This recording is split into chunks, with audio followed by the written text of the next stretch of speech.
DPI episode malam ini, Rashford dan Lewandowski, duet maut baru Barcelona di era Hansi Flick.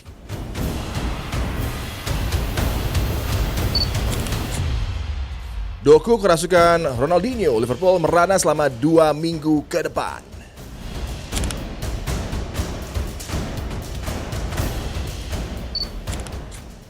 Sunderland putus rekor clean sheet Arsenal, Arteta harus mulai rendah hati, selengkapnya hanya di DPI.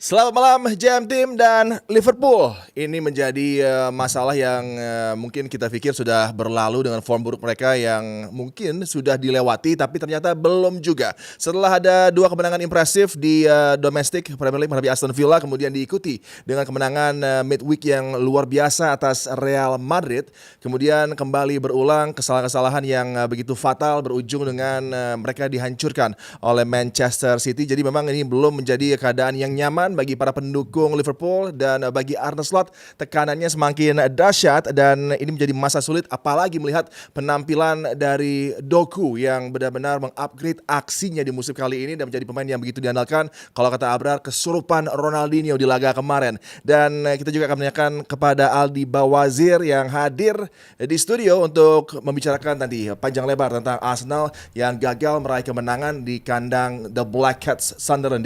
Dan tentunya ini menjadi keadaan yang kurang maksimal ya bagi Arsenal di pekan yang baru saja berlalu. Tapi sebelum lo membahas tentang Arsenal, ada juga Sabto yang mungkin juga moodnya ini agak-agak membingungkan ya. Mood swing mungkin yang terjadi karena Liverpool bisa dalam keadaan yang tidak normal ini jelek gitu aja, bilang jelek gitu loh. Gua mau bilang itu cuma tidak normal, jelek Liverpool gitu. Belum, tidak normal. Normalnya bagus, iya. udah jelek berarti. Normal.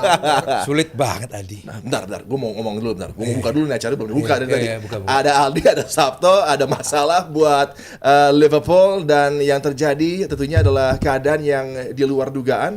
Mereka kesulitan untuk bisa menghadapi Man City. Tapi sebelum kita panjang lebar membahas tentang Premier League, ada La Liga, di mana results, nah ini tadi yang gue bilang juga, bagi Sabto Haryo ini adalah akhir pekan yang cukup unik karena Barcelona mampu unggul di Balaidos menghadapi Celta Vigo, tim yang formnya juga sedang begitu dahsyat, tapi Barca mampu meraih kemenangan. Dan lo berdua melihatnya seperti apa nih dengan kombinasi dari Rashford dan juga Lewandowski yang sangat dahsyat ini, begitu mematikan, menghancurkan Celta Vigo di kandang sendiri. Mungkin dimulai dari Sabto dulu.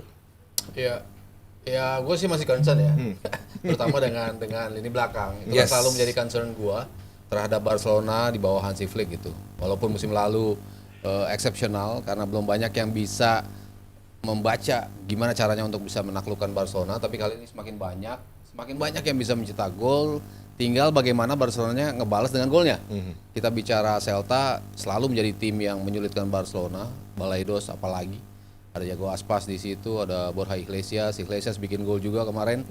Dan seberapa besar Barcelona bisa ngebalikin itu menjadi sebuah kemenangan. Ini kan yang menjadi tren Barcelona sekarang gitu ya. Mereka kebobolan karena memang lini belakang dan juga koordinasi ketika defensive transition yang masih menjadi concern gua sampai saat ini. Mereka hold possession begitu tinggi, mereka bisa bikin defensive line yang sangat-sangat tinggi.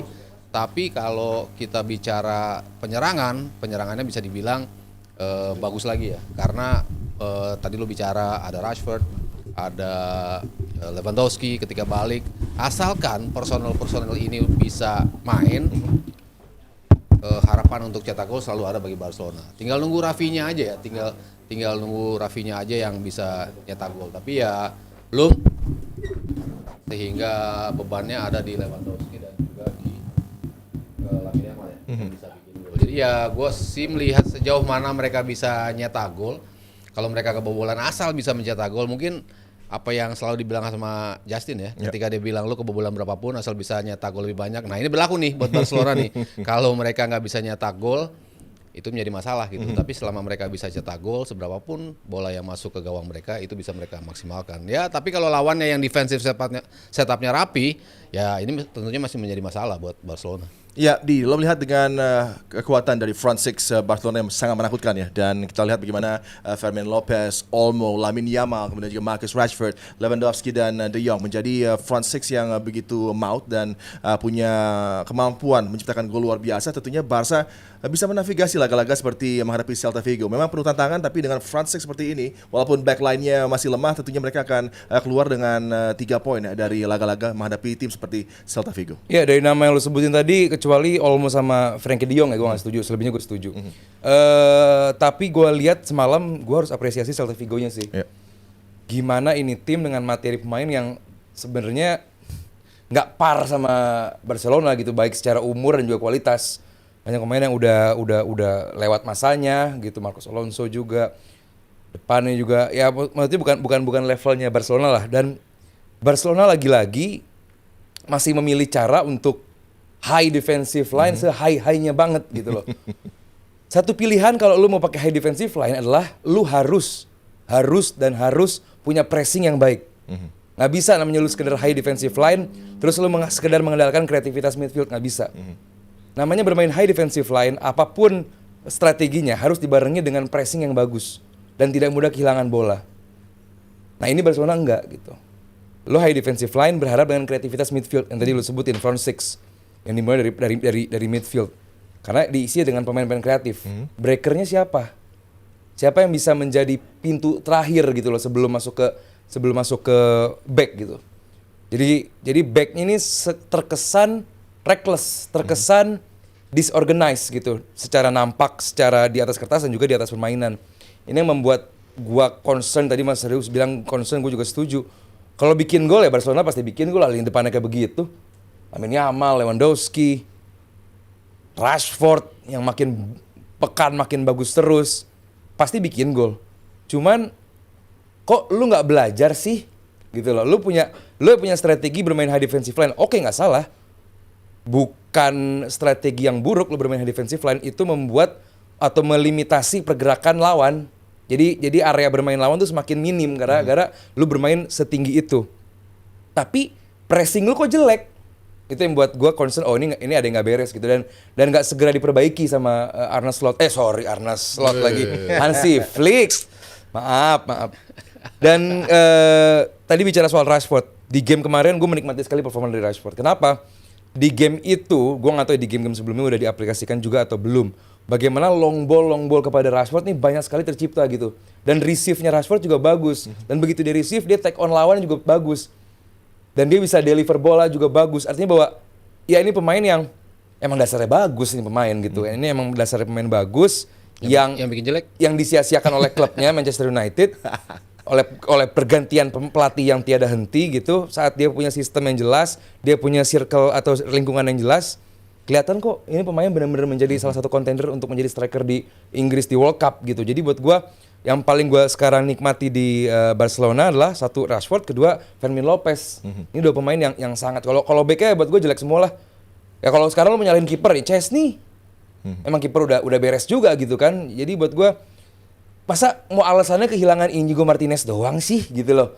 Jadi buat gue ini lini pertahanan dan juga midfield, gue rasa Frenkie de Jong bukan defensive midfielder yang bagus. Dan emang kalau bisa emang nggak bagus. Emang nggak bagus itu ya pemainnya. Jadi defensive midfielder emang dia nggak bisa. Yang diperankannya kan sebagai itu kan.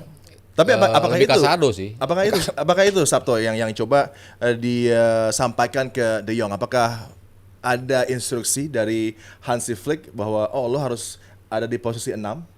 Atau seperti apa peran dari Frenkie de Jong yang memang masih cukup menjadi enigma bagi lapangan tengah dari Barca, dan juga ketika melihat di bench masih ada Casado tapi memilih Dani Olmo dengan laga tandang di Balaidos yang kembali dengan atmosfernya, dengan bagaimana tim Vigo ini atau Celta Vigo kalau berlaga di kandang sangat-sangat berbahaya, tapi menggunakan para pemain di lapangan tengah yang mungkin tidak punya karakteristik bertahan yang baik. Iya. Ya ketika dia datang kan sebetulnya diharapkan menjadi auto substitute-nya si Busquets. Tapi berapa kali ditaruh di posisi itu, emang dia sulit untuk bermain di posisi itu gitu. Dia nggak bisa, dia mungkin daya jelajahnya cukup tinggi gitu. Cuman defensive atributnya nggak sebagus yang diharuskan untuk menjadi pemain Barcelona, untuk bisa bermain seperti Aldi tadi bilang, defensive line tinggi, lu pressingnya seperti apa gitu. Musim lalu ketutupan lah dengan banyak pemain, Gavi, Casado itu tampil kan sangat luar biasa dari sisi pressing, membuat lawan-lawan tuh tidak bisa nikmat memainkan bola dan juga tidak bisa melakukan transition yang bagus gitu. Cuma kalau tadi Aldi sempat bilang Inigo, tapi Inigo memang krusialnya seperan itu krusialnya seperan itu. Perannya krusial itu. Oke. Nah, gua ngerti kok. Santai Mas. Iya. Tunggu Kiris. Iya, betul. Perannya emang sekrusial itu gitu. Ya, betul, jadi betul. ketika harus membaca situasi, dia orang yang pertama yang bisa lakukan intercept, dia orang pertama yang doing for the team untuk melakukan tackle, untuk bisa menerima kartu. Tapi yang sekarang pemain-pemain itu nggak bisa semua tuh. Mau lo taruh si Kubarsi di situ, lo mau taruh Araujo, berapa kali ketinggalan juga. Eric Garcia ditaruh tengah juga nggak bisa. Christiansen masih agak mending kalau dia bisa di pairing gitu ya sama Kubarsi gitu. Cuman kan nggak selalu bisa dimainkan secara bersama. Jadi itu yang masih menjadi kendala. Cuman ya gue selalu balik pada Hansi Flick gitu loh. Ketika lo lawan tim-tim tertentu yang lo punya kemampuan untuk bisa mencetak gol, itu nggak masalah gitu, lo memainkan sistem yang sama seperti itu terus-terusan gitu. Walaupun dia kan selalu counter, ini kan sistem works buat kita, iya. Untuk certain case work terus gitu. Tapi kalau untuk case-case di mana timnya punya transition yang bagus, ya Vallecano punya kayak gitu, Celta sebetulnya punya gitu kan. Cuman kan kemarin untungnya frontline Barcelona tampil lagi bagus-bagusnya banget. Kan nggak di setiap pertandingan juga mereka tampil bagus, sering stuck juga kan. Butuh creativity ekstra dari Lamine Yamal Fermin Lopez lah, tendangan dari luarnya untuk bisa cetak gol. Tapi the time mereka melakukan defensive transition itu ya belum firm sampai sekarang gitu. Lu mau taruh Frenkie de Jong di posisi itu ya makin rumit lagi menurut gua ketika dia tidak bisa memainkan sepak bola defensive transition yang bagus gitu. Untuk ke depan dia bagus. Makanya dia harus ada Casado di situ atau pemain-pemain yang tipenya lebih defensive minded gitu. Tapi kalau dia dijadikan pemain nomor 6, ya lo akan menghadapi kesulitan dalam transisi bertahan. Dan itu yang terjadi. Untungnya ya materi depan mereka bisa mencetak gol lebih dari yang dibobol sama Celta gitu. Jadi everything seems fine kalau mereka lagi menang gitu. Cuma kalau lagi enggak, ya masalahnya akan berlanjut terus menurut gue di musim ini. Ya, dengan problem masih terjadi di backline dari Barcelona, mungkin juga ada limitasi ya dari pergerakan yang bisa dilakukan oleh Hansi Flick untuk mendapatkan best in class di posisi pemain bertahan. Karena kembali masih ada situasi di mana Barca tidak bisa leluasa bergerak untuk mencari yang terbaik dengan harga yang sangat tinggi tentunya. Kita tahu betul bahwa Marc Guehi mungkin bisa menjadi bagian dari plan Hansi Flick. Ada juga pemain seperti Ibu Konate yang mungkin akan free transfer. Ada juga Mickey van de Ven yang sepertinya sebenarnya bagus, untuk Barca tepat. Tapi apakah limitasi ini juga mengganggu bagi Hansi Flick untuk bisa mendapatkan pemain terbaik yang bisa dia percaya? Karena kita lihat bagaimana Baldo juga struggle di sepanjang musim ini dan Garcia tidak bisa tampil konsisten juga. Ini terus menjadi kendala bagi Barca. Iya, ya ini pilihan dari Hansi Flick saat dia menjadi pelatih dari Barcelona. Bahwa ya lu tahu kondisi keuangan kita begini dan itu pasti bakal dibuka di awal gitu. Bahwa lu akan punya batasan, kayak mungkin juga Arne Slot begitu di Liverpool, kita punya batasan soal bursa transfer nih di awal musim gitu. Tapi musim keduanya kan cek kosong, jor-joran. Cuman ya ini akan menjadi PR Barcelona untuk beberapa. Gua rasa nggak akan beres di musim ini juga sih. Tapi hebatnya Barcelona adalah mereka selalu menemukan cara sih buat datengin pemain. Baik pemain yang free transfer atau cara bayarnya seperti apa. Jadi ya kalau soal datengin pemain, Barcelona selalu punya magisnya gitu buat datengin pemain hebat, pemain bagus. Pemain yang udah pensiun bisa datang buat Barcelona sih gitu. Apalagi Spotify Camp Nou. Apalagi Spotify Camp Nou udah makin aman. Iya, jadi buat gua kalau mendatangkan pemain buat gua itu bukan PR besar bagi Barcelona, cuman ya pemain seperti apa yang didatangkan gitu, sesuai nggak gitu. Eric Garcia buat gua kurang. Terus juga ya sekarang tuh mereka harus rely on sama pemain-pemain yang mereka udah build gitu. Kubarsi di belakang, terus juga Casado di tengah, Fermin, terus juga ya pemain-pemain yang udah dari La Masia-nya gitu.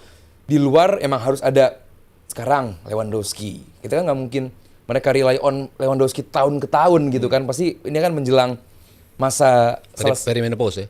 Itu dia gitu. Cuman ya harus mencari pengganti gitu. Orang kan bilang, wah Madrid siap-siap datengin Haaland nih kalau Vini dilepas gitu. Sementara Madrid siap-siap untuk datengin pemain yang lebih lagi. Barcelona gimana nih untuk compete dengan Madrid gitu? Ya, dan melihat stats yang ditawarkan oleh Robert Lewandowski, tentunya ini pemain evergreen yang di usianya sudah tidak muda lagi tapi terus berkontribusi, dan juga Marcus Rashford yang semakin nyaman tadi. Sabtu sudah menyentuh bagaimana penampilannya semakin impresif di lini serang dari Barca, dan Aldi juga setuju ini adalah dua pemain yang sekarang sangat signifikan untuk bisa berbagi peran juga dengan Lamine Yamal. Iya, ketika ditanya siapa pemain yang menurut gua bakal mencuri perhatian di Barcelona musim ini, gue sempat mengapungkan nama Rashford. Karena gue cukup yakin dengan positioning dia, terutama di sisi kiri yang bergantian ya.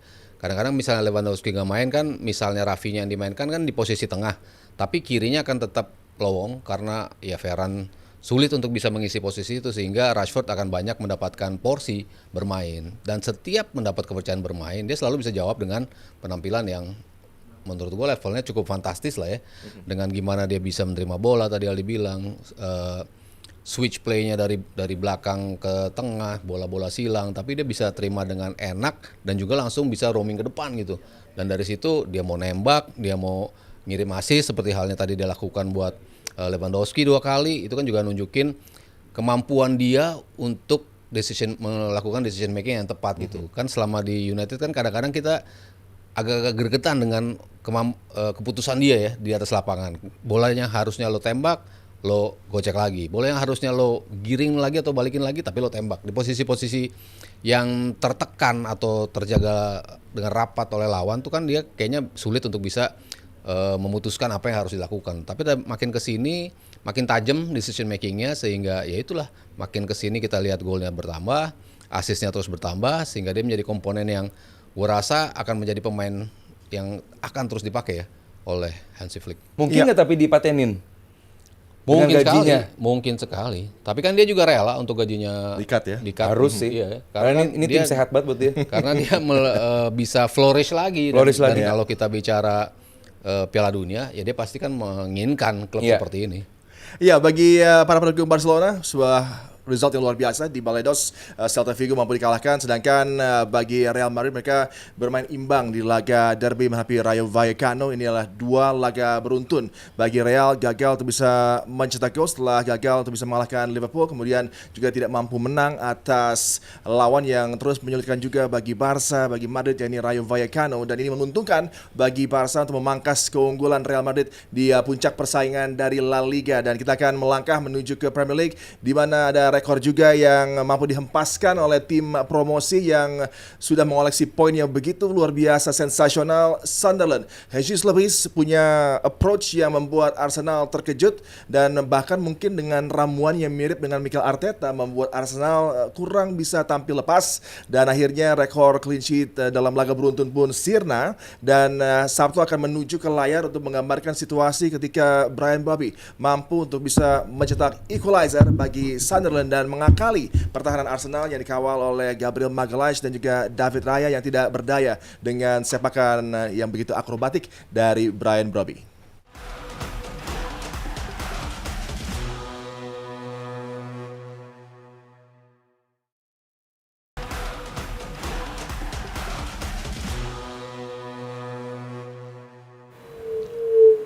Ya, halo guys, gue akan bahas gol penyama kedudukan ya dari Sunderland, datang di menit ke 90 plus 4, di mana sepertinya Arsenal cukup nyaman ya untuk bisa mendapatkan tambahan 3 poin, tapi akhirnya digagalkan oleh proses gol yang sebetulnya mirip yang dilakukan ketika mereka membuka gol pertama mereka lewat Ballard, juga bola-bola yang diapungkan melayang di atas kotak penalti dari David Raya. Selalu ada kebingungan tersendiri dari pemain-pemain Arsenal ketika harus melakukan duel-duel bola atas dengan pemain-pemain Sunderland kemarin.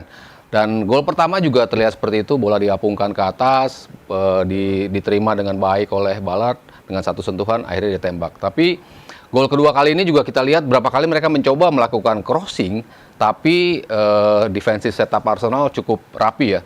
Dengan di sini ada Saliba, lalu Gabriel juga selalu ada di posisinya di sini.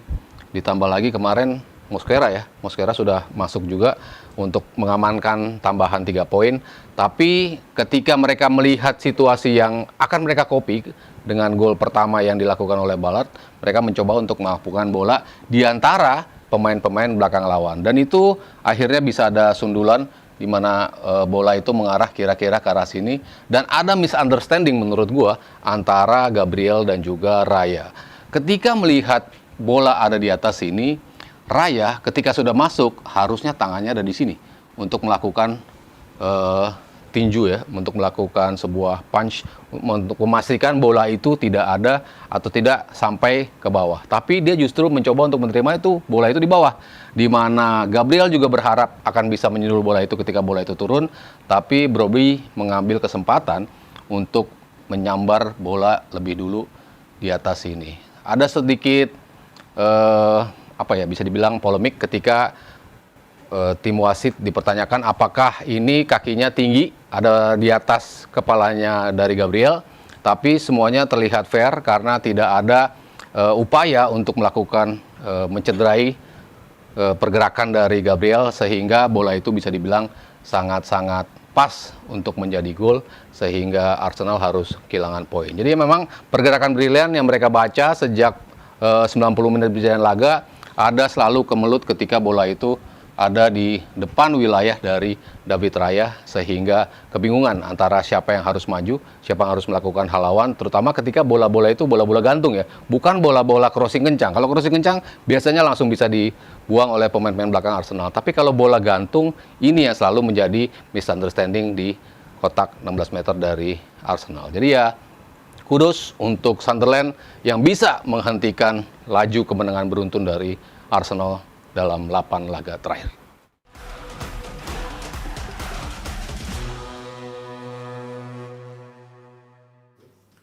Ya, Arsenal gagal untuk bisa meraih kemenangan di The Stadium of Light dengan atmosfer yang juga mengganggu para pemain Arsenal dengan penampilan gemilang yang dipertunjukkan oleh Ballard dan juga Granit Xhaka di lapangan tengah. Apalagi kita melihat situasinya tidak mudah bagi Arsenal dengan penampilan gemilang juga yang dipertunjukkan oleh penjaga gawang Robs. Lo melihat ini sebuah missed opportunity bagi Arsenal untuk terus melanjutkan rentetan laga dengan tidak kebobolan dan juga terus mendapatkan kemenangan. Justru mereka gagal meraih 3 poin di kandang dari tim yang baru saja promosi, tapi begitu mengejutkan di musim kali ini. Tapi sebelum gue jawab, gue mau nanya ke lu juga. Tadi lu bilang bahwa skemanya Lebri mirip sama Arteta.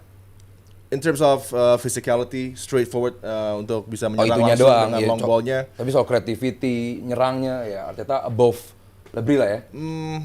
Ya di laga kemarin gue nggak ngerasa Ya, Kiel di laga bisa- kemarin. Kalau technical adu-adu taktik, ya kemarin bisa dibilang Lebri Ya, di laga kemarin doang. Iya, Cuman kan di laga melawan ini ya. Ya, melawan Arsenal kalau gua lebih bilang siap kemarin- untuk memasuki laga ini. Lebri. Exactly, ya. Dia punya begitu banyak pemahaman yang sangat detail, mungkin juga karena Granit Xhaka yang bisa memberikan masukan juga kan kepada Regis Lebris, dan terbukti di lapangan ada kesulitan-kesulitan yang signifikan yang dialami oleh Arsenal. kesulitan jelas, iyalah. Tapi gue harus apresiasi bagaimana Arsenal bisa sempat coming from behind juga dari kebobolan, dan lu dapat tekanan. Tadi lu bilang Stadium of Light ini emang selalu gila home crowd-nya, dan bisa dari 1-0 kebobolan lewat gol yang gue bilang siapapun kipernya, even Courtois pun kayaknya itu bakal tetap gol juga sih gitu, dan bisa bangkit. Gue juga harus apresiasi Trossard di laga kemarin, benar-benar di luar bikin golnya juga menjadi pemain yang benar-benar dibutuhkan dengan skemanya Arteta. Di berapa laga terakhir sih Iya kan? sebetulnya. Di beberapa laga terakhir juga dia menunjukkan performa yang sangat meningkat gitu, benar-benar hampir, bahkan ini Trossardnya Brighton nih. Yang benar-benar megang bola lama, terus juga mendistribusikan bola bagus, nge-shoot juga efektif. Ini yang gue pengen lihat dari Trossard, bukan sekedar winger lari crossing, winger lari crossing, enggak, tapi ini benar-benar yang sangat efektif. 2-1 udah pikir bakal menang juga gitu, tapi ya ini yang kita suka dari Premier League, bahwa Sunderland menunjukkan never dies attitude yang benar-benar luar biasa. Tapi satu sisi gue juga pengen nyalain Raya karena momen atau detail tersebut. Karena emang Premier League dimenangkan oleh detail-detail kecil kan.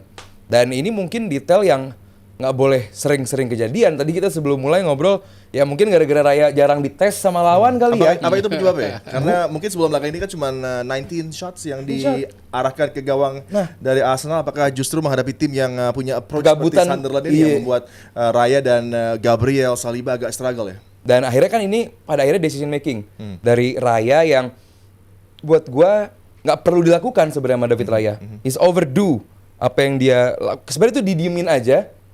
Raya stay di tempatnya, itu oke. Cuman kalau saat lu mau mencoba ngambil bola, ya lu harus dapet. Ya. Nggak boleh lu maju, ragu, naruh tangan di mana, dan lu mencoba naruh bola, naruh tangan di bawah, itu aja udah. Lu cari dari segala buku teknik sepak bola, itu aja udah salah, itu Mas Hari udah jelasin juga. Lu kalau mau menghalau bola, ya make your body bigger gitu loh. Paling nggak membuat gawang semakin sulit kelihatan. Ini kan enggak gitu. Sabung ayam itu berarti ya. Jadi, ya kan? mencoba menggendong gitu. Itu buat Dia gua udah mau selebrasi Oh, kayaknya. Bebeto, iya. Ya buat gua kemarin itu gua selalu memuji David Raya sebagai kiper yang luar biasa lah. Shot stoppingnya bagus, cuman kalau boleh nyalahin ya kemarin gua bilang salahnya David Raya gitu. Lu ragu akan keputusan lu, cuman ya ini gue bilang juga di minggu lalu, jangan sampai bahwa clean sheet ini adalah segalanya bagi Arsenal gitu. Yang penting menang gitu. Lu soal clean sheet nomor sekian. Lu yang penting menang, dan ini buat gue kehilangan 2 poin yang sangat-sangat penting. Ini laga yang harusnya bisa dimenangkan. Dan emang Arsenal hampir menang gitu. Cuman ya gue harus apresiasi bagaimana cara bertahannya Sunderland yang benar-benar rigid, tapi nggak bertahan banget juga. Menyerang kok. Dan saat menyerang pun, kalau bahasa gue, mereka benar-benar pump the player inside the box. Banyak banget pemain yang buat receive. Dan di set play juga as simple as mereka membuat Dan Ballard sebagai extra player di kotak Di penalti. depan. Iya, dan kemudian ada Sadiki juga yang naik ke depan. Ini cukup membingungkan untuk bisa diantisipasi oleh Arsenal yang kembali, kalau kita bicara tentang set play offensively the best, tapi defensively untuk mengantisipasi bahkan dari 4 gol yang masuk ke gawang Arsenal kan 3 dari set play, dan terbukti kemarin juga dihukum oleh Sunderland. Iya, dan ini sesuatu yang dipersiapkan sama Sunderland. Jadi mereka bertahan dengan bagus dan menyerang pun sama bagusnya gitu. Jadi buat gua di 2008-2009 sempat ada Hull City ya, yang tim promosi dapat poin sedikit lebih banyak dibandingkan Sunderland, cuman pada akhir musim juga ya mengecewakan juga. Cuman ya ini buat gua semakin buat yang netral ya tentu menyenangkan lihat ada tim dari tim promosi bisa kayak begini menghadapi tim yang katanya mau jadi juara gitu ya. Buat gue menyenangkan, cuma buat sebagai fans Arsenal juga ya pasti kesel lah gitu gagal menang gitu. Ya, Sabto. Masalah dari Arsenal ketika beberapa musim ini hampir menjadi kampiun adalah di lini serang. Kerap kali ada badai cedera yang mereka alami, dan kok lagi-lagi menuju ke laga Sunderland mereka kehilangan Gyökeres dan belum fitnya 100% Gabriel Jesus walaupun sudah latihan kembali, kemudian juga masih belum bisa tampilnya Kai Havertz. Apakah ini akan menjadi satu keadaan lagi yang akan menggagalkan potensi Arsenal untuk bisa menjadi juara dengan masalah di lini serang, dengan tidak adanya Gyökeres juga sepertinya ada impact yang terjadi di kala menghadapi Sunderland. Iya, the way they play dengan Gyökeres dan enggak kan beda banget ya. Itu yang membedakan kenapa Arsenal bisa begitu mematikan walaupun Gyökeresnya nggak mencetak gol. Karena pergerakan dia, gimana dia bisa membuka ruang, gimana dia bisa geser ke kanan kiri untuk bisa menarik back-back lawan, itu yang membuat gol-gol datang dari second line. Tapi gue tetap memuji Arsenal in terms of ketika mereka ketinggalan, mereka bisa cetak gol. Dan kemarin itu mereka lakukan. Gue pas nonton coming to the break, mereka ketinggalan, gue bilang tenang aja fans Arsenal. Mereka banyakkan golnya, cetaknya di babak kedua kok. Mereka biasa cetak gol di babak kedua. Dan kebukti mereka bisa cetak 2 gol. Gol yang keren-keren, bisa mereka cetak gol dari 2 skema yang sangat-sangat baik. Dan akhirnya mereka bisa membalikan itu menjadi sebuah keunggulan. Up sampai momen raya melakukan blunder itu kan sebetulnya everything is fine buat Arsenal. Cuman ya itu, detail-detail di mana pelatih lu bisa baca nggak lubang-lubang apa yang bisa lo exploit. Nah ini bisa dibaca sama Lebris kemarin. Dia tampil sangat luar biasa untuk bisa come up dengan apa sih yang menjadi kelemahan dari Arsenal. Yaitu bola-bola gantung di atas kotak 16 meter dari Arsenal. Dan itu yang betul-betul bisa dimanfaatin. Ketika kita bicara set piece, Arsenal set piece-nya luar biasa. Tapi defensive set piece paling bagus untuk bisa menahan bola-bola set piece justru Sunderland ada di posisi paling atas gitu. Jadi mereka tahu gimana untuk bisa counter strategi dengan apa yang menjadi kekuatan utama dari Arsenal, dan semuanya itu mereka praktekkan tapi tanpa determinasi yang luar biasa dari Xhaka di tengah, pemain belakang yang defensive setupnya begitu rapi. Emang itu yang menjadi kekuatan utama dari Sunderland kemarin. Tadi nyambung omongan Aldi, menjadi tim promosi yang dengan poin terbanyak ya setelah Hull City. Tapi Hull City ujung-ujungnya degradasi di musim itu.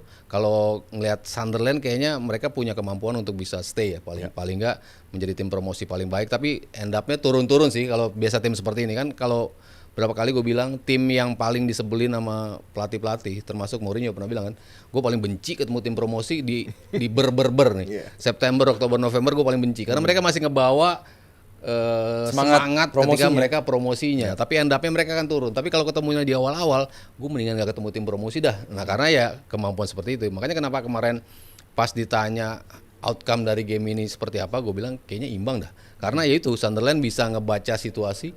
Apalagi main di kandang, sama sekali belum ada tim yang pernah bisa memetik 3 poin di kandang mereka musim ini. Ya karena lebih prediksi punya strategi. Apa ngarep seri?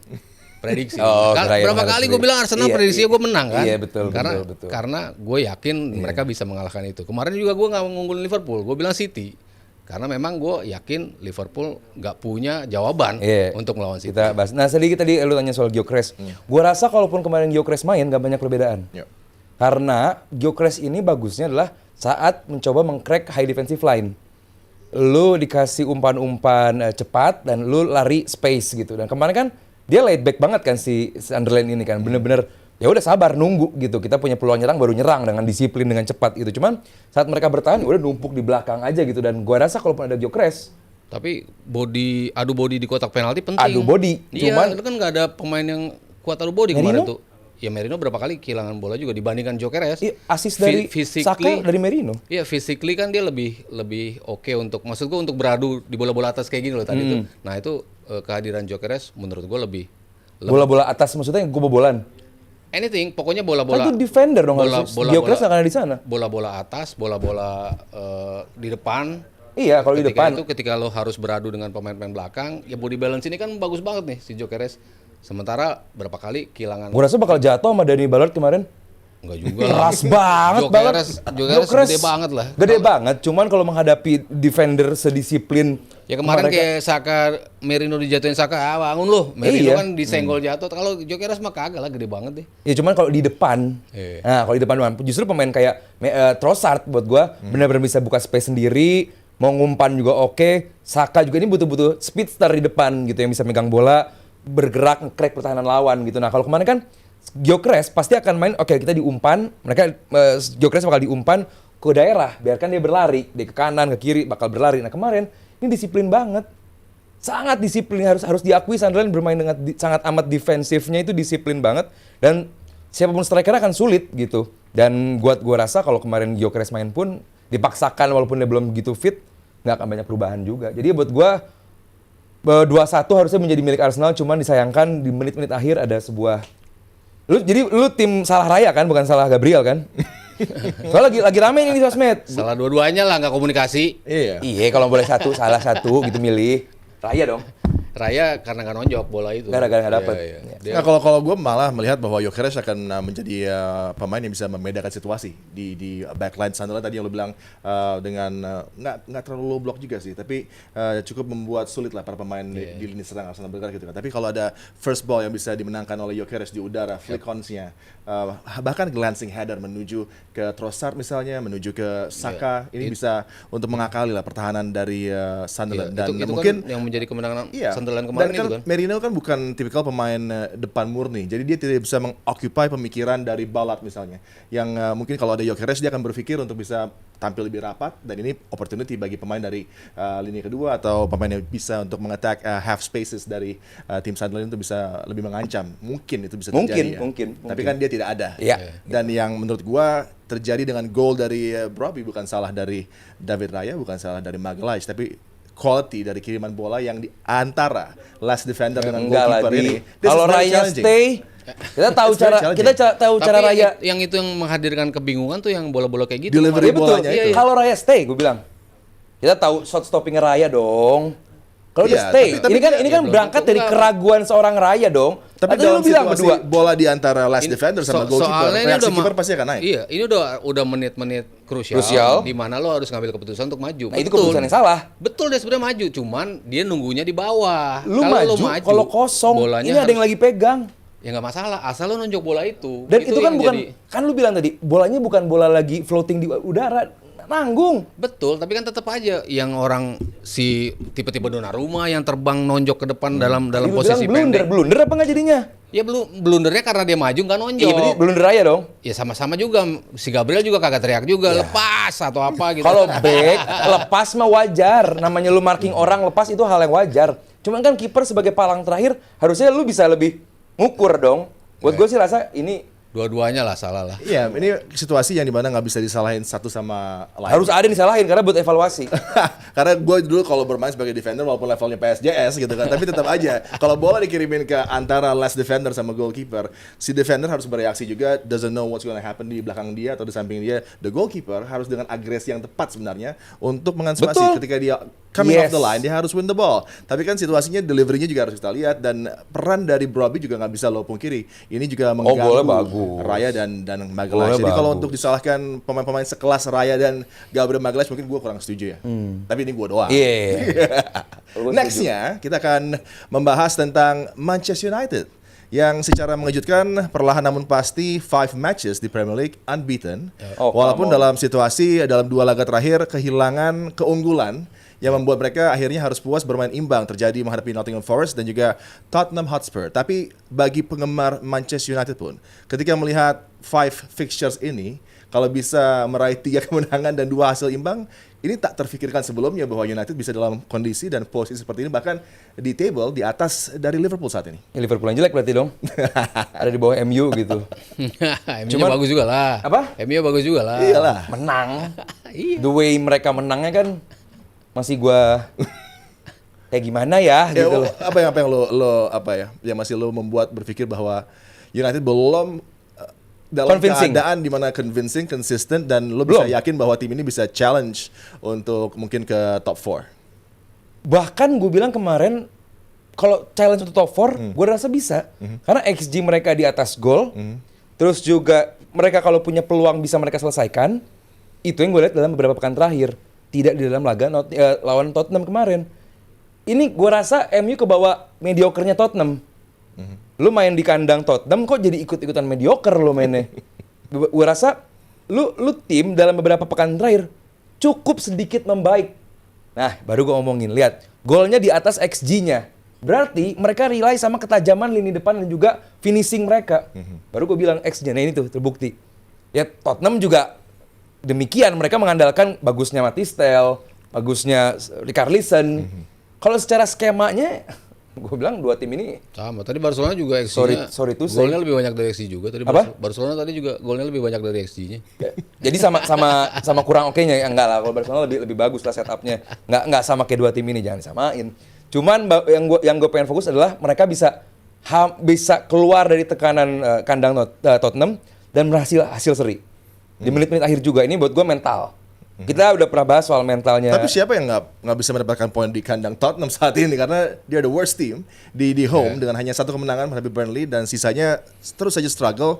Dan lo lihat nggak sih kalian berdua bahwa Thomas Frank mungkin dalam situasi masih kebingungan karena di Brentford approach-nya seperti ini bisa sukses gitu kan. Tapi kalau sebagai pelatih dari Tottenham, tentunya penonton juga ingin Tottenham punya swagger, punya penampilan yang lebih attacking. Tapi Thomas Frank bukanlah tipikal mungkin manajer seperti itu. Ya, sebelum gue jawab itu, jadi bahwa makanya itu yang selalu gue hindari bahwa ya di kandang mereka selalu jelek.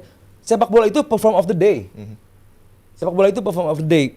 Mereka mungkin dalam 3 laga beruntun jelek, tiba-tiba lu menghadapi tim sebesar MU, lu bisa main sebegitu bagusnya, mungkin itu juga. Dan MU juga mungkin lagi bagus, menghadapi Tottenham tiba-tiba jadi jelek gitu. Itu mungkin banget. Liverpool pun demikian, lawan Aston Villa bagus, lawan Madrid bagus, lawan City kayak gimana gitu kan.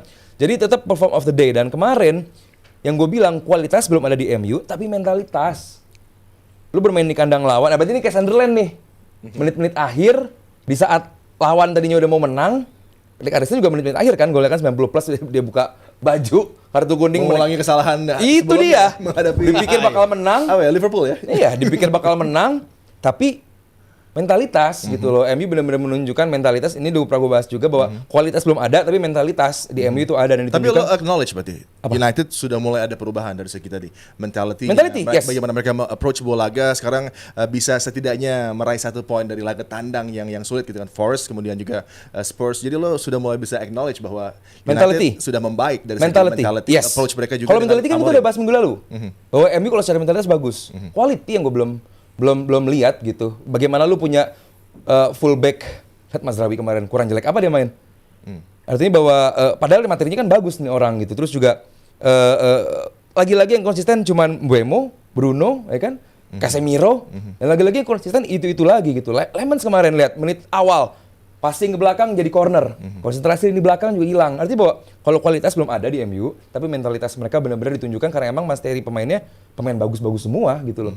Rata-rata pemain bagus, cuman entah kenapa diramu menjadi tim yang nggak tahu cara main. Tapi kalau mentalitas nggak tahu cara main. iyalah. Loh, sekarang gue nanya, skemanya apa MU? Mr. Sabto bisa menjawab Counter ini. attack lagi. Tidak tahu cara main ya. Tidak tahu cara main. Mau main seperti apa? Enggak lah. Gua agak terkejut. Justru para pemain baru tahu cara bermain seperti Baru apa. tahu. Ya kan gue bilang emang ini Berarti butuh kan waktu. gradually- Iya, ya, sudah mulai gradually, terbentuk. Mulai, oke. gradually membaik, gradually mentality akan kebentuk kalau sistem lo sudah jelas dan lo sudah mulai reaping the rewards dari hasil-hasil itu. Ketika gue bicarakan XG mereka tinggi, shot on targetnya mereka paling tinggi juga di XG Premier mereka League. 0, Mas. Di musim ini, sepanjang musim ini XG mereka tuh termasuk yang paling tinggi. Cuman kan gue bilang nggak sinkron antara XG dan juga golnya. Ya. By the time itu sinkron, they'll win matches. Gue bilang itu seperti itu. Mereka tinggal nunggu gol-gol itu lahir. How they start the game itu sudah sangat bagus. Dari musim dan- lalu begitu. Enggak lah. MU pasti 10 menit awal pasti bagus MU. Musim lalu mereka the way they play para pemain belum tahu. Tapi 10 menit awal pasti Musim bagus. ini gue udah bilang gradually udah mulai kelihatan. Tunggu aja sampai para pemain udah paham dengan apa yang dimaui dan pemainnya sudah posisinya sudah tepat. Naruh show di situ ternyata big improvement. Menjadi pilihan yang sangat tepat. Mematenkan Amad Diallo di posisi itu, lalu secara bergantian Cunha, Mbeumo dan juga si Mount kadang-kadang dimainin di posisi itu, dan juga Casemiro dan Bruno udah semakin paten posisinya. Tinggal kirinya aja lah. Itu rotasi antara mau Dalot kayak mau Dorgu kayak mau Mazraoui kayak ditaruh di situ, itu pasti akan dirotate. Tapi the backbone of the team dengan masuknya Lemans juga ngebantu karena mereka balik lagi punya shotstopper. Itu yang dibutuhkan MU saat ini. Bukan kiper yang bisa build up, tapi kiper yang bisa menghalau tembakan-tembakan. Dan kebukti berapa kali ditembak, yang mungkin biasanya itu menjadi gol, kali ini enggak. They start dan mentality ngebangunnya dari situ. Starting the game selalu bikin havoc, bikin kesulitan di lini pertahanan lawan. Tapi kan awal-awal musim jarang bisa mencetak gol di. Makanya gue bilang tinggal tunggu klopnya antara XG dan Kapan juga tuh, Mas? golnya. Ya ini kan udah bisa menang-menang, gimana sih, Di? Ya, seri. Ya akhirnya kan ini seri, tapi kan balik lagi ketika lo sudah bisa mencetak 2 gol, at least lo cetak 2 gol. Lo cetak 2 gol di pertandingan sebelumnya juga cetak 2 gol. Mentality ketika lo abis unggul, lo disalib.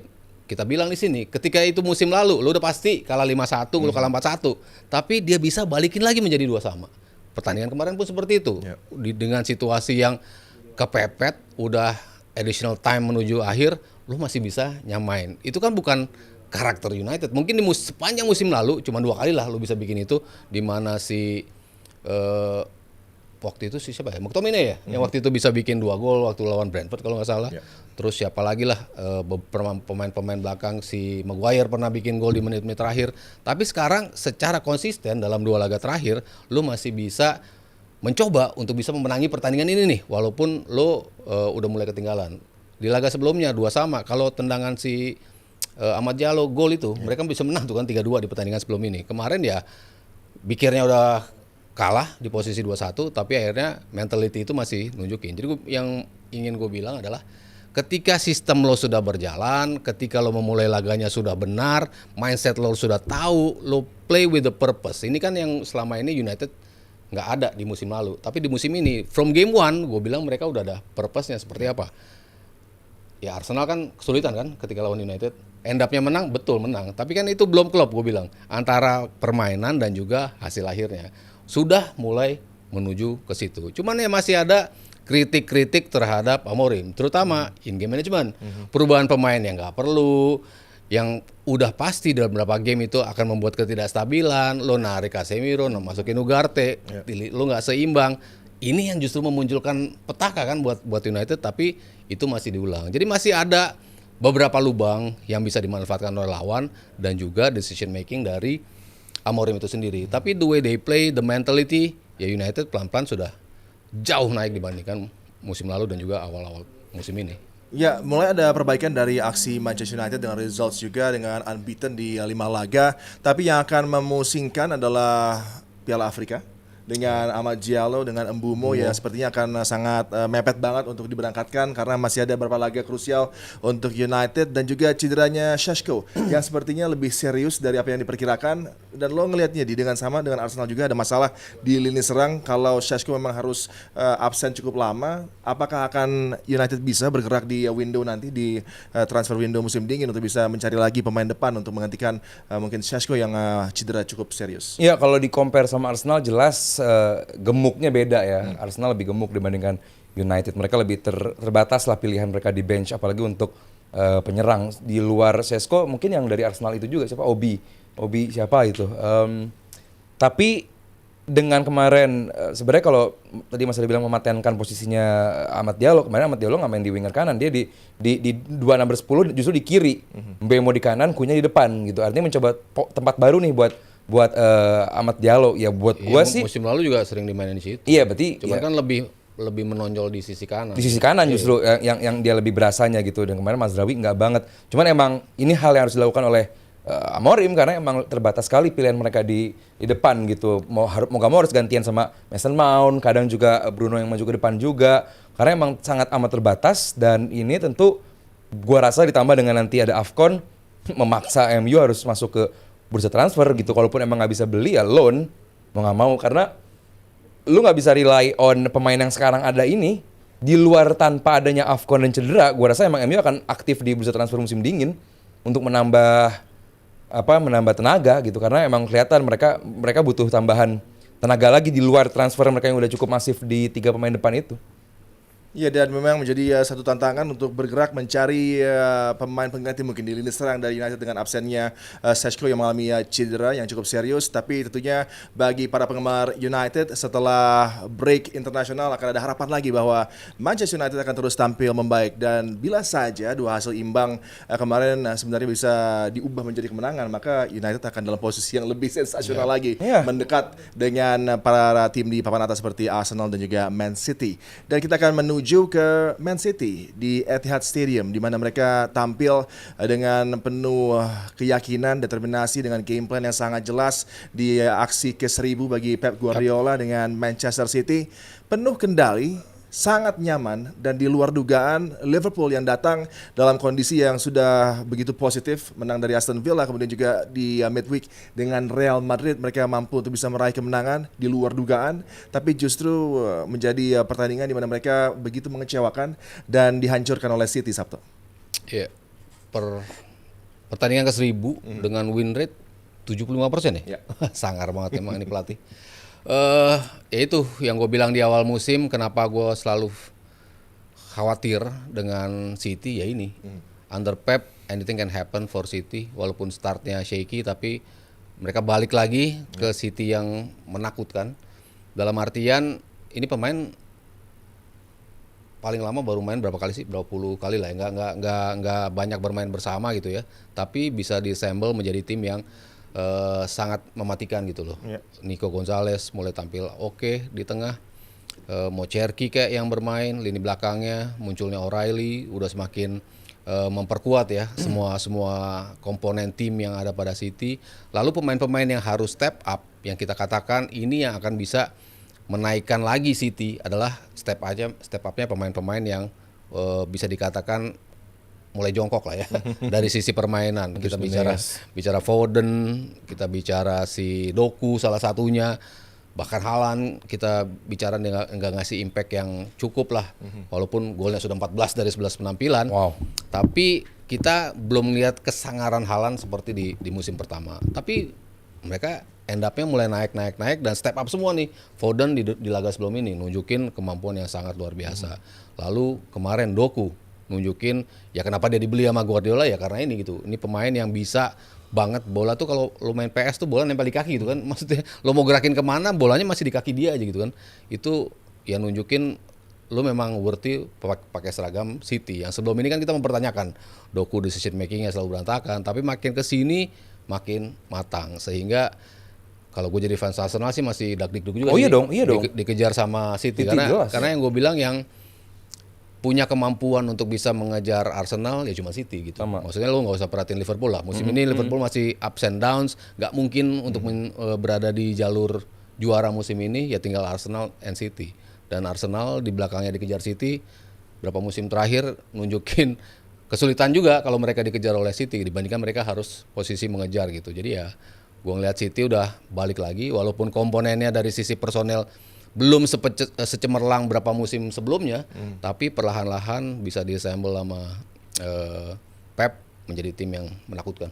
Ya, apa yang menjadi masalah dari Liverpool kalau lo lihat? Apakah rasa lapar dari para pemainnya ini yang di musim lalu spektakuler sudah sirna karena bisa menjadi juara?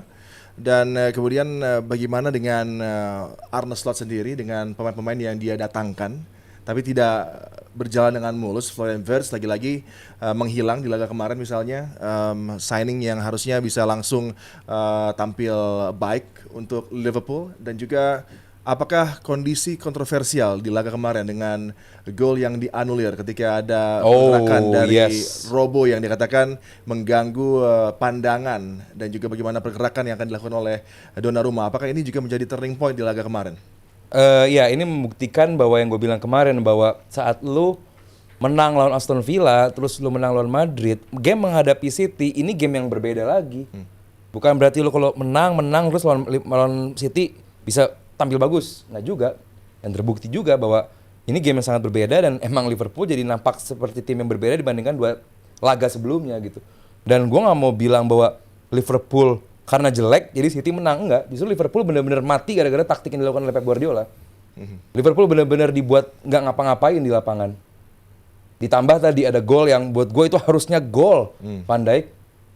Itu harusnya gol dari Van Dijk itu nggak dianulir karena Robo 100% nggak mengganggu pandangan dari Donnarumma. Nggak tahu Mas Ari setuju apa enggak ya. Cuman buat gue itu benar-benar kesalahan dari wasit, kesalahan pengambilan keputusan yang sangat amat fatal buat sisa musim dari Liverpool justru karena belief Liverpool untuk musim ini ya tergantung di laga kayak begini, di laga super big match menghadapi tim seperti Man City. Di luar ditambah emang City bermain juga sangat amat terengginas banget gitu, benar-benar Bradley nampak seperti pemain akademi yang belum layak masuk ke tim senior menghadapi Doku, padahal di laga sebelumnya lawan Vini lumayan oke loh gitu loh, lumayan oke dan bagus malah gue bilang. Ini menghadapi Doku yang nggak bisa ngadepin ini pemain. Dan Arne Slot nggak menemukan cara B untuk kita double team aja deh Doku deh atau kita apain lah gitu. Nggak menemukan cara. Padahal udah jelas hampir during the match Doku dengan mudah melewati melewati Bradley. Jadi di luar juga aliran bola ke Salah juga jarang nyampe. Ditambah lagi lini tengah nggak ada intensity, lini depan nyerang tanpa urgensi. Ya dicoba pada akhirnya menit-menit akhir masukin Chiesa, dicoba masukin Gakpo, masukin Kerkes yang baru masuk langsung salah passing. Jadi buat gue ini di luar Liverpoolnya jelek, tapi emang City bermain dengan sangat luar biasa. Dan ini yang menjadi perdebatan gue Rabu lalu bahwa Rizal atau Firzi bilang bahwa ya Liverpool masih menjadi salah satu konten. Gue bilang City lagi menuju ke bagus, lagi menuju kalau lu udah puas dengan performa City, gue sih belum. City akan makin ini udah keren segini, ini bakal makin keren lagi. Haaland bakal makin gila, Doku bakal makin gila, Foden bakal makin gila menuju World Cup. Ini City harus benar-benar diperhitungkan. That's why gue bilang balik lagi ke Arsenal. Masalah dari Arsenal untuk menjadi juara bukan dari City, bukan dari Liverpool, dari Arsenalnya. Bisa nggak mereka konsisten dan terbukti menghadapi Sunderland? Masalah utamanya bukan City atau Liverpool, Arsenalnya sendiri. Jadi buat gue dengan adanya sekarang berapa poin? 4 ya. dari Arsenal dan City. Ya ini alert buat tekanan juga untuk Arteta karena yang mengejarnya nih bukan Arne Slot dan Liverpool yang masih mencari. Ini tim yang udah biasa Ini tim yang mengejar biasa. dan dikejar. Yes. Ini bahaya. Ya, kalau lo lihat Sabto dengan keputusan tidak mensahkan gol dari Van Dijk dengan offside interference di poin keempat, making an obvious action which clearly impacts the ability of an opponent to play the ball. Padahal situasinya mungkin Donnarumma bisa melihat dengan jelas trajektori dari bola. Robo berupaya justru menghindarkan dirinya. Jadi action dari Robo ini sebenarnya justru tidak ingin terlibat dalam sequence dari bola yang coba mengarah ke gawang. Dia coba menghindar, tapi ada implementasi yang by the book mungkin, dan ini membuat situasinya menjadi begitu pelik bagi Liverpool karena momennya harusnya bisa 1-1 dan mungkin ujungnya bisa berbeda. Iya. Ini kan sempat ramai juga ketika Mamardashvili kakinya nyangkut ya di Doku sehingga menjadi penalti.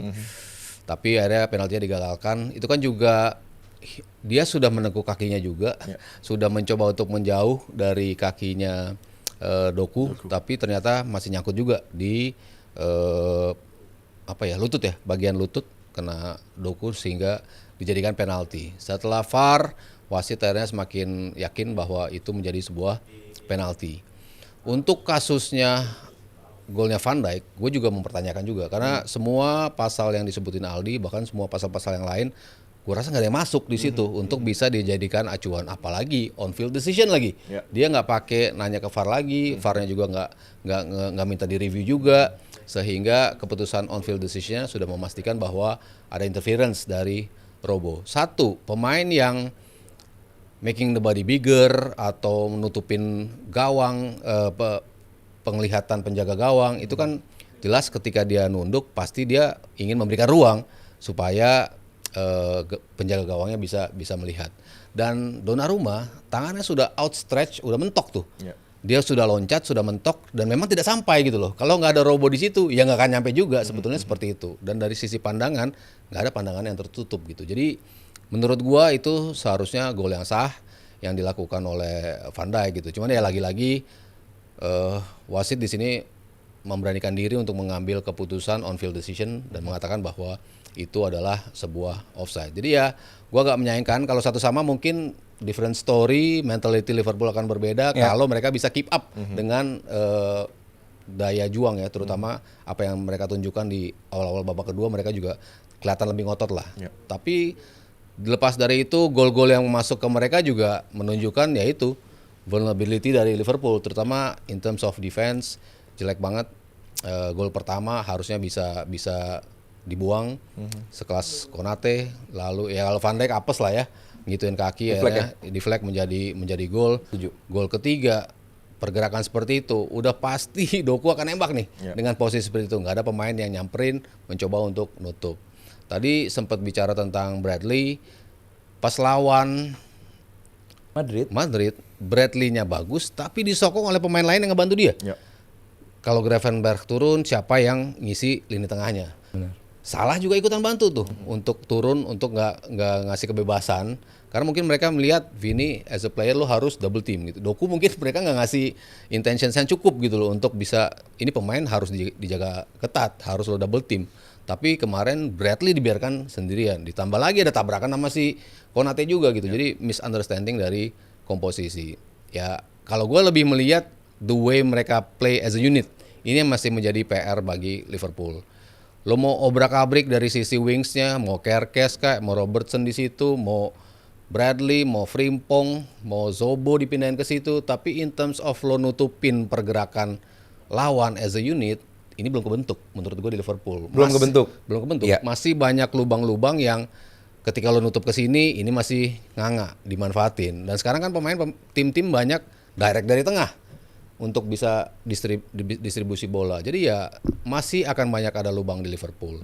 Untungnya Arteta dapat international break, untungnya Slot juga nih dapat international break juga nih untuk napas dikit lah ya, untuk lo evaluate apa sih yang menjadi masalah utama lo gitu. Kalau Wirtz kemarin disalahin, gue nggak setuju juga. Sebenarnya he tried everything, sampai kayaknya pesan dari Pep juga nih. Pokoknya begitu Wirtz itu lo sikat, lo jegal. Ya itu yang harus lo lakukan untuk supaya dia nggak bisa nyaman memainkan bola. Dihajar sama Nico Gonzalez, dihajar sama Bernardo Silva. Pokoknya pemain-pemain yang melihat ini pemain bakal menghadirkan kesulitan nih, lo sikat, lo coba untuk melakukan tackle gitu. Bukan lo bayangin, kalau disalahkan cukup dibayangin, tapi nggak dilakukan tackle gitu. Jadi ya identifying lawannya ya membuat kemarin yang City betul-betul outsmart Liverpool. Ya, tapi gue mau nanya sama lo. Apakah ini udah masuk ke saat krisis buat Liverpool? Apakah enggak. para pemain sudah mulai hilang kepercayaan dengan Arne Slot atau justru Slot bisa membalikkan keadaan, bisa memperbaiki situasi? Ya, di luar itu soal Florian Wirtz juga gue mau concern ke dia karena dia bermain halu lagi kemarin, gue bilang. Kenapa? Ini problematic player juga buat Slot. Problematic player ini harus dimainin. Tapi kemarin mainnya cukup bagus, Oh, nggak juga harus dong, Mas. diakuin dong. Nggak juga. Enggak lah. Justru dia di sisi kanan beberapa kali dia kosong, nggak dijaga. Dia salah lagi raniin, nggak dioper. Berkali-kali, Mas, nggak cuma sekali. Dia lagi di kanan, salah lagi lari, nggak dioper. Itu bukan sekali masalahnya, dan juga banyak sekali. Maksudnya in terms of dia ngegiring bola, nyampein bola ke sepertiga terakhir, lalu mencoba create something di posisinya itu.